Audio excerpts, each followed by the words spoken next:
WhatsApp everyone, welcome back to the channel. Class 12th में कैसे prepare करना है, क्लास 10th में कैसे प्रिपेयर करना है, इस सब का डिस्कशन तो सब लोग कर रहे हैं। ये चीज़ मैं भी कर रहा हूँ। ये सारी स्ट्रैटेजीज हमने क्लास 12th पे बनाई है, 11th पे ही बहुत सारी स्ट्रैटेजीज बनाई है। बट इस पॉइंट ऑफ टाइम पे मुझे पता है हमारे क्लास 11th वाले बच्चे, हमारे क्लास 11th वाले स्टूडेंट्स बहुत ज़्यादा वरीड हैं।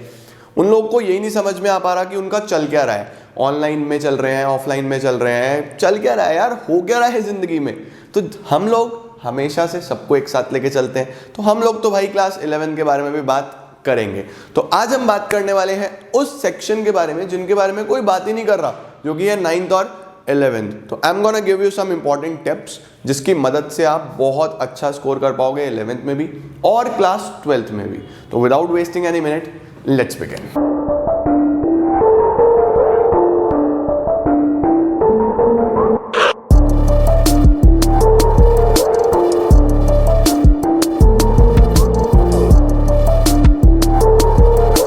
तो स्टार्ट करते हैं हम लोग क्लास 11th के ऊपर डिस्कशन करना। देखो करंटली जो आप लोगों का सिनेरियो चल रहा है उसमें ये है कि कुछ स्कूल्स हमारे इंडिया में खुले हैं, कुछ स्कूल्स नहीं खुले हैं, और ऑनलाइन क्लासेस आप लोग कितनी सीरियसनेस के साथ लेते हो ये आप सबको पता है।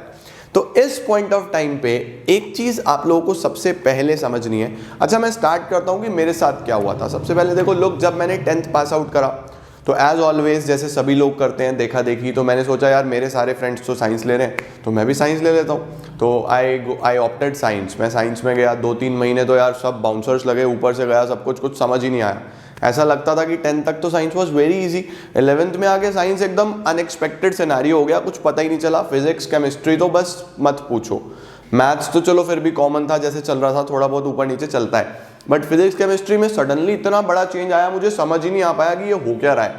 उसके बाद जुलाई अगस्त में आई शिफ्टेड टू कॉमर्स। मैं कॉमर्स में आया तो तब तक इतने बेसिक्स निकल चुके थे कि मुझे उसमें भी इतना टाइम लग गया समझने में कि मैं दिसंबर तक आई वॉज ब्लैंक, मुझे कुछ पता ही नहीं था कि ये हो क्या रहा है। और जब मैंने मार्च में क्लास 11th के एग्जाम्स दिए तो I scored very very poor, literally very poor, मतलब बहुत ख़राब मैंने स्कोर करा। बस किसी तरीके से 11th पास आउट हो गया। बट मुझे एक चीज़ रियलाइज़ हो गई थी कि यार अगर बेसिक्स नहीं ना तो कुछ नहीं। क्लास 12th में बिगिनिंग से ही बेसिक्स यूज़ होने लगे, मुझे बहुत प्रॉब्लम्स आने लगी। तो फिर मैंने क्या करा, मैंने 3 मंथ्स दोबारा से क्लास 11th के बेसिक्स प्रिपेयर करे, फिर क्लास 12th की प्रिपरेशन करी। Then only I was able to perform well in boards, तभी मैं कर पाया। तो मुझे तभी रियलाइज हो गया था कि यार क्लास 11th के basics were very very important at that point of time और बहुत ज़रूरी होते हैं। मुझे ऐसा लगता है आज हम दिसंबर ऑलमोस्ट एंडिंग पे हैं और मोस्ट ऑफ यू बिल्कुल उसी सिचुएशन में होंगे जिस सिचुएशन में मैं था। मेरी तो सिचुएशंस ऐसी थी, बट हम लोगों को पेंडेमिक ने फंसाया। हम लोगों को इस सिचुएशन ऐसा बन गया कि ऑनलाइन क्लासेस, ऑल्दो स्कूल्स ने एफर्ट्स लगाए, टीचर्स ने अपना 100% दिया, बट स्टूडेंट्स कहीं ना कहीं उस ऑनलाइन सिनेरियो में अपने आप को मैनेज नहीं कर पाए। कुछ बच्चों ने बहुत अच्छे से किया, बट सब एक जैसे नहीं होते ना, कुछ कर पा रहे हैं, कुछ नहीं कर पा रहे। तो यूट्यूब हमारा एक इकलौता सहारा था जो बन के आया। हमने एग्जाम्स दिए, यूट्यूब से देखा। देयर आर टीचर्स जिन्होंने यूट्यूब पे बहुत अच्छा काम करा हुआ है, क्लास 11, 12, इवन 9, 10th भी यार। आई रियली अप्रिशिएट जो इतना अच्छा टीचर्स काम करते हैं। They are just extraordinary people जो इतना बढ़िया काम कर रहे हैं। बट सर अभी हम लोग क्या चीज़ अच्छे से कर सकते हैं और किन चीज़ों पे हमें स्पेशल एक्स्ट्रा फोकस करने की ज़रूरत है जो हमें 12th में अच्छा स्कोर करने में हेल्प कर सकती है। तो देखो, मैं आप लोगों को यही सजेस्ट करूंगा कि ऑनलाइन क्लासेस जितनी हो गई जो चल रही है। अगर आपको समझ में आ रहा है तो बहुत अच्छी बात है। अगर आप लोगों को समझ में नहीं आ रहा, इन केस आप लोगों को कुछ समझ ही नहीं आ रहा, तो start working on your basics. YouTube की बेनिफिट लो, हेल्प लो और पढ़ना शुरू करो। यही टाइम है। अगर ये 3 महीने जैन फेब मार्च में मोस्ट प्रोबेबली सबके एग्जाम्स हो ही जाएंगे। अगर नहीं भी हुए तो तब भी मैं 3 ही महीने कंसिडर करूंगा। अगर आप पढ़ लेते हो तो आप लोग बहुत बढ़िया स्कोर कर सकते हो और अपना अगला जो स्टेप है जो कि 12th boards, the most important part, उसमें भी बढ़िया स्कोर कर सकते हो। कुछ स्मॉल टिप्स है जो मैं आपको देना चाहूँगा। देखो, सबसे पहले आपको ये पता लगाना है कि हमारे जो सब्जेक्ट्स हैं 2 पार्ट्स में डिवाइडेड है। I am talking about commerce, but अगर कोई साइंस का स्टूडेंट इसको देख रहा है तो वो भी एक आइडिया ले सकता है कि क्या स्ट्रैटेजी हो सकती है, किस तरीके से हम स्कोर कर सकते हैं। आपके पास कुछ सब्जेक्ट्स होते हैं थ्योरेटिकल, और कुछ सब्जेक्ट्स हैं आपके पास प्रैक्टिकल्स। करेक्ट, आप लोग क्लास 11th में स्टैंड कर रहे हो फिलहाल। थियोरेटिकल में मैं आपको बोलूँ तो business studies is a completely theoretical subject. Economics की बात करूँ तो माइक्रो इकोनॉमिक्स मोस्टली थियोरेटिकल है। इंग्लिश हमारा थियोरेटिकल है। फिजिकल एजुकेशन हमारा थियोरेटिकल है। कंप्यूटर्स को मैं कंसीडर प्रैक्टिकल्स में ही करूंगा, बट फिर भी थ्योरी मतलब it is a mixture of physical theoretical as well as practicals, तो मैं कंप्यूटर्स को भी यहाँ कंसीडर कर लेता हूँ थ्योरी पोर्शन के लिए। ठीक है, फिर हमारे पास और क्या बच जाता है, हमारे पास कुछ अदर सब्जेक्ट्स भी बच जाते हैं, वो आ जाएंगे। प्रैक्टिकल्स की बात करें तो सबसे पहले हमारे लिए सबसे इंपॉर्टेंट अकाउंट्स, दूसरा हमारा मैथ्स, तीसरा हमारा स्टैटिस्टिक्स, अगर स्टैट्स है आपके पास 11th में स्टैटिस्टिक्स हो गया। उसके बाद हमारे पास कुछ कंप्यूटर्स का जो पार्ट है वो हो गया। मेन सब्जेक्ट्स हमारे अकाउंट्स, बिजनेस स्टडीज, इकोनॉमिक्स और इंग्लिश, और फिफ्थ सब्जेक्ट आपके पास फिजिकल एजुकेशन है तो फिजिकल, कंप्यूटर्स है तो कंप्यूटर्स, मैथ्स है तो मैथ्स। अब इस सिनारियो में आपके पास बिजनेस स्टडीज की अगर मैं बात करूं तो इसके अंदर थोड़ा सा अगर आप चाहो तो सेलेक्टिव हो सकते हो, थोड़ा सा चाहो तो सेलेक्टिव हो सकते हो। क्यों सेलेक्टिव हो सकते हो? क्योंकि ये वाला जो बिजनेस स्टडीज है ना, अगर आपका क्लास 11th में थोड़ा सा वीक भी रहा है तो भी आपको 12th में कोई बहुत ज़्यादा इशू नहीं आने वाले।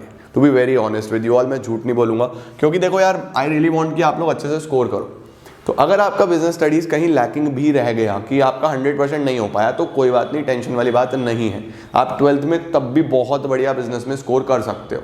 करेक्ट है, कोशिश करो इसके अंदर आप लोग, अगर टाइम मिल रहा है तब तो फुल कवरेज रखो, नहीं मिल रहा तो इंपॉर्टेंट क्वेश्चंस।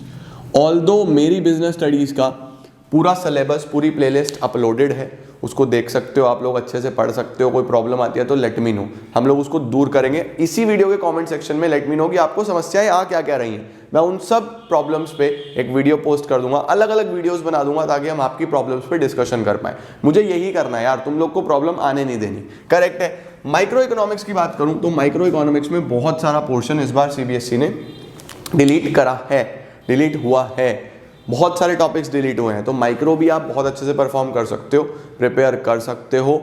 इसको आपको टाइम लगा के अच्छे से पढ़ना है। स्टार मार्क कर रहा हूं मैं इसको।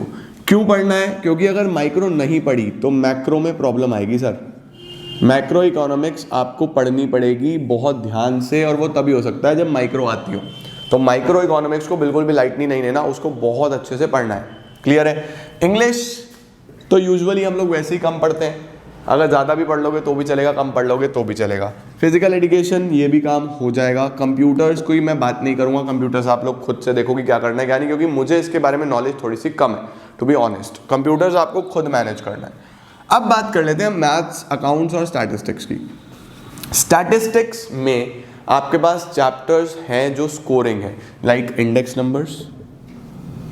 इंडेक्स नंबर्स काफ़ी स्कोरिंग है, आप इसमें बहुत बढ़िया स्कोर कर सकते हो। कोरिलेशन, कोरिलेशन में अच्छा स्कोर कर सकते हो, और थ्योरीज की।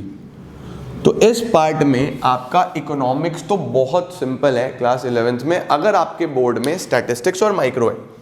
अगर आपके बोर्ड में अल्टीमेटली स्टैटिस्टिक्स और इंडियन इको है तब भी आप अच्छा स्कोर कर सकते हो। इंडियन इकोनॉमिक डेवलपमेंट में unit number 2 is very very scoring. Poverty, unemployment, infrastructure, यार कॉमन प्रॉब्लम्स, थोड़ा थोड़ा पढ़ के आप उसको सेटल आउट कर सकते हो। ठीक है ना। तो अल्टीमेटली स्टैटिस्टिक्स पे भी जोर देके अच्छे से कर लेना। मैथमेटिक्स एज ऑलवेज पढ़ना ही पड़ेगा। अकाउंट्स की अगर मैं बात करूं तो इसके अंदर आपको जो टॉपिक्स बहुत बहुत बढ़िया तरीके से प्रिपेयर करने, स्पेसिफिकली मेंशन कर रहा हूं, ध्यान से समझ लो। सबसे पहले जर्नल एंट्रीज बिल्कुल बढ़िया तरीके से आनी चाहिए, नहीं तो 12th में बहुत दिक्कत आ जाएगी। जर्नल एंट्रीज बहुत अच्छे तरीके से समझो। डेप्रीसिएशन अच्छे से आना चाहिए। फाइनेंशियल स्टेटमेंट्स, अगर ये चैप्टर्स मिस आउट करोगे तो 12th में स्कोर नहीं कर पाओगे। लेजर, ट्रायल बैलेंस,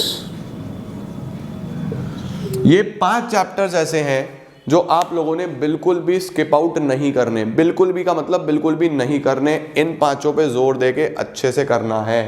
ठीक है। इसी तरीके से आप अपने हर सब्जेक्ट में, आप अपने सब्जेक्ट टीचर से बात करो। मैं अकाउंट्स, बीएसटी, इकोनॉमिक्स तो आपको बता सकता हूँ, बट अगर अदर कोई सब्जेक्ट है तो आप अपने सब्जेक्ट टीचर से पूछो कि हमें हेल्प करो, ऐसे कौन से चैप्टर्स हैं जो क्लास 12th में बहुत यूजफुल हैं, तो उन्हें बहुत अच्छे से करो।